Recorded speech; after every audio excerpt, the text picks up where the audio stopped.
Bismillahirrahmanirrahim. Assalamualaikum warahmatullahi wabarakatuh. Kami dari kelompok 4 kelas reguler C 2019 akan mempresentasikan tugas mata kuliah analisis kualitas lingkungan dengan judul Kualitas Permukiman di Kecamatan Pasar Kliwon, Kota Surakarta.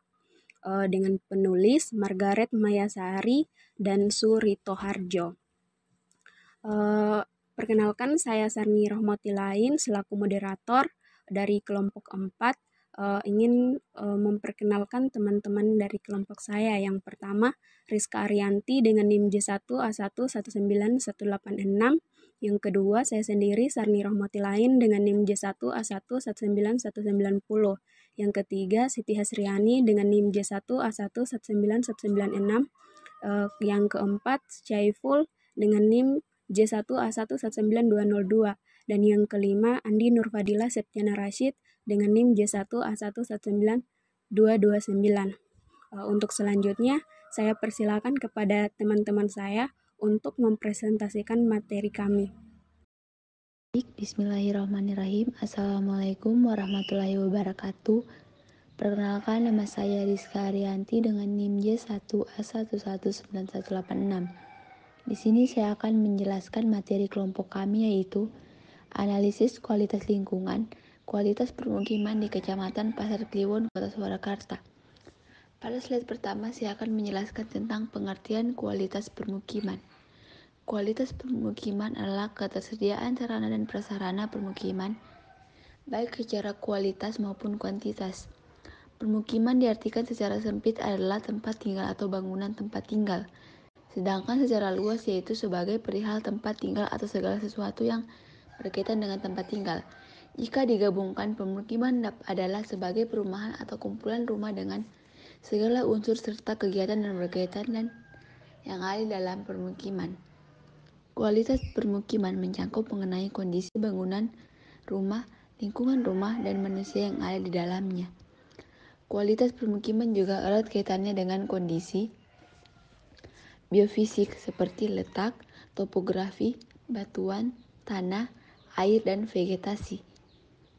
Berbanding lurus juga dengan penghuni yang ada di dalamnya yang dipengaruhi oleh tingkat pendidikan, pendapatan, kesehatan, dan pekerjaan. Terima kasih. Baik, selanjutnya saya akan menjelaskan pada slide kedua, yaitu kemampuan manusia dalam beradaptasi dengan lingkungannya. Kemampuan manusia dalam beradaptasi dengan lingkungannya dapat terlihat pada kondisi permukimannya. Sebelumnya kita harus mengetahui dulu, adaptasi itu disebabkan oleh dua faktor, yaitu faktor fisik dan non-fisik. Faktor fisik diantaranya yaitu kondisi bentuk lahan, topografi, kemiringan lereng, tanah, dan iklim. Sedangkan faktor bukan fisik itu meliputi interaksi sosial, kondisi ekonomi, dan faktor politik dan keamanan. Adapun perkembangan daerah perkotaan yang menyebabkan terbatasnya lahan permukiman, serta terbatasnya dana untuk membangun permukiman yang murah oleh pemerintah kota. Terima kasih.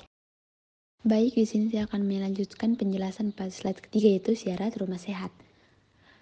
The Community on the Hygiene of Housing of the American Public Health Association pada tahun 1954 menentukan syarat rumah sehat. Dalam hal ini ada 4 syarat rumah sehat. Yang pertama itu kebutuhan fisiologis, yang dimana suatu optimal yang ada di dalam rumah, keadaan ventilasi yang baik dan ada di dalam ruangan. Yang kedua yaitu kebutuhan psikologis, yang dimana dapat memenuhi kebutuhan individu, kebebasan, dan kesempatan dalam keluarga. Yang ketiga yaitu memberikan perlindungan terhadap penyakit yang menular dan dapat mencegah adanya penularan, adanya air bersih, serta tersedianya tempat pembuangan air kotor. Dan yang terakhir yaitu memberikan perlindungan dan pencegahan apabila terjadi kecelakaan dalam rumah, baik yang dilihat pada keadaan konstruksi bangunan yang kuat, sehingga diharapkan dapat menghindari dari beberapa kecelakaan diantaranya yaitu roboh. Mungkin itu dari saya, selanjutnya akan dijelaskan pada rekan saya. Bismillahirrahmanirrahim. Assalamualaikum warahmatullahi wabarakatuh. Perkenalkan, nama saya Siti Hasriani dengan NIM J1A1191196. Di sini saya akan menjelaskan mengenai dampak permasalahan pada pemukiman. Akibat dari permasalahan pada kualitas permukiman akan menimbulkan beberapa masalah sebagai berikut. Yang pertama, semakin tidak diperhatikannya lingkungan permukiman. Kedua, menimbulkan tata letak permukiman yang tidak teratur. Ketiga, permukiman bertambah padat. Keempat, kondisi permukiman yang buruk. Dan terakhir, pada permukiman yang kumuh akan memicu berbagai bibit penyakit dan virus. Selanjutnya yaitu metode dan hasil penelitian. Metode yang digunakan adalah mission metodologi, yaitu menggabungkan metode kuantitatif dan kualitatif. Yang pertama, perolehan data primer. Data-data primer diperoleh dengan melakukan dua hal sebagai berikut. Yang pertama, observasi dan pengambilan data pada rumah tangga yang menjadi sampel dengan menggunakan kuesioner. Yang kedua, survei kualitatif untuk menghasilkan data primer. Metode pemilihan sampel yang digunakan adalah kuota sampling. Dengan demikian, diharapkan dapat mewakili untuk memperoleh informasi mengenai hubungan antara kualitas permukiman dengan variabel pengaruh yang telah ditentukan, yaitu pendidikan kepala rumah tangga, pendapatan rumah tangga, dan jumlah tanggungan keluarga.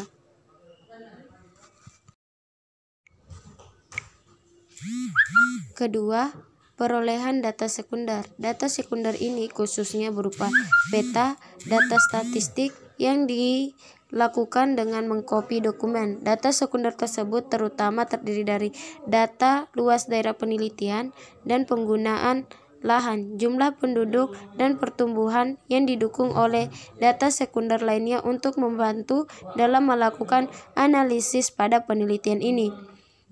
Dan yang terakhir, pengolahan data dan analisis data. Data diolah terlebih dahulu dengan melakukan input data yang telah diperoleh dari hasil survei lapangan, scoring, pengolahan dengan menggunakan software, dan membuktikan hipotesis. Analisis yang digunakan adalah menggabungkan analisis kuantitatif dan kualitatif. Analisis kuantitatif melalui teknik statistik deskriptif dengan menggunakan menyajikan data penelitian berupa angka-angka, diagram, tabel silang, dan hasil korelasi Kendall-Stokes. Sedangkan analisis kualitatif menjelaskan hasil secara mendalam terhadap hasil perhitungan. Terima kasih. Wassalamualaikum warahmatullahi wabarakatuh.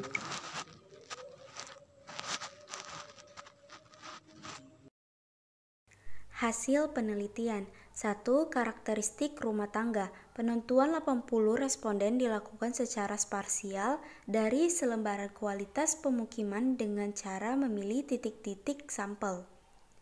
Dapat dilihat pada tabel 4.1 yang berupa tabel tingkatan pendidikan kepala keluarga di Kecamatan Pasar Kliwon. Dari 80 responden terdapat hasil yang dominan, yaitu 33 atau 41,25 responden merupakan tamatan SMA atau sederajat. Pada tabel 4.2 yaitu pendapatan total rumah tangga per bulan di Kecamatan Pasar Kliwon yang telah dibagi menjadi 3 tingkatan, yaitu rendah yang memiliki pendapatan kurang dari 1 juta, yang kedua itu sedang yang memiliki pendapatan berkisaran 1 juta sampai 2 juta, dan yang terakhir yaitu tinggi yang memiliki pendapatan lebih dari 2 juta. Dari 80 responden, terdapat 64 atau 80% responden mempunyai pendapatan tinggi atau lebih dari 2 juta. 2. Kualitas pemukiman.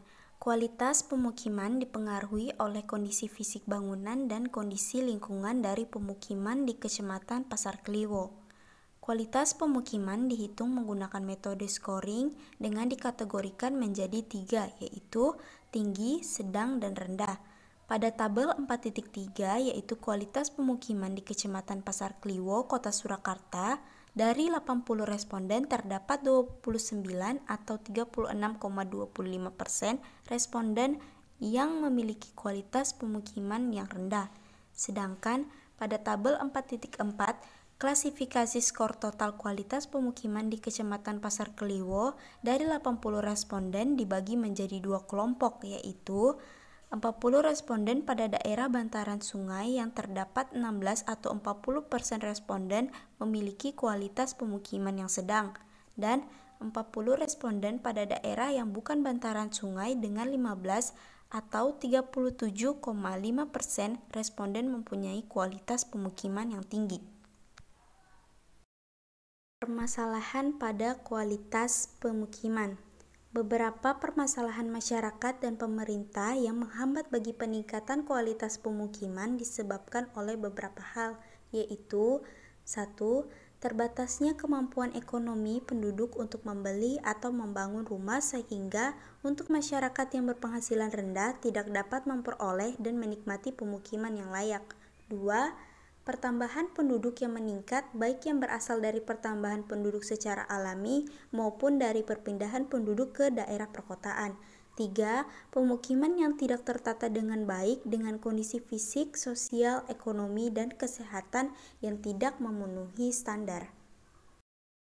4. Terdapat pemukiman dengan prasarana lingkungan yang buruk, tidak ada air bersih, saluran-saluran pembuangan sampah yang tidak terkendali, dan fasilitas sosial lainnya. 5. Terbatasnya pengetahuan atau pendidikan kepala keluarga dengan anggapan tingkat pendidikan yang lebih tinggi seseorang mempunyai wawasan maupun pengetahuan yang lebih luas tentang kondisi pemukiman dan lingkungannya dengan baik, sehingga dapat menjadi bekal dalam menjaga dan merawat rumah.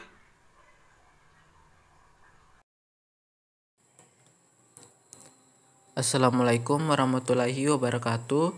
Perkenalkan, nama saya Syaiful dengan NIM J1A119202. Di sini saya akan melanjutkan materi selanjutnya, yaitu mengenai dampak permasalahan pada pemukiman. Dampak pertama yaitu semakin tidak diperhatikannya lingkungan pemukiman.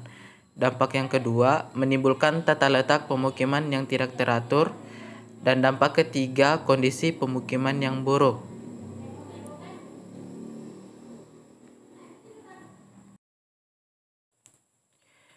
Yang keempat, pemukiman bertambah padat. Yang kelima, pada pemukiman yang kumuh akan memicu berbagai bibit penyakit dan virus. Seperti bisa kita lihat pada gambar di samping ini, terdapat pemukiman yang padat yang berakibat pada lingkungan yang menjadi kotor dan tercemar. Selanjutnya ada upaya penanganan. Yang pertama, peningkatan kerjasama dan peran swasta dalam penyelenggaraan pembangunan dan pengelolaan infrastruktur permukiman secara terpadu, sinergi, dan berkelanjutan. Yang kedua, peningkatan revitalisasi sarana dan prasarana perumahan dan pemukiman. Kemudian yang ketiga, untuk memenuhi akses masyarakat terhadap pelayanan sarana dan prasarana. Yang keempat, pemukiman yang memadai. Yang kelima, penguatan kelembagaan pembiayaan perumahan dan pemukiman. Yang keenam, peningkatan sarana prasarana dinas sebagai pendukung upaya penanganan.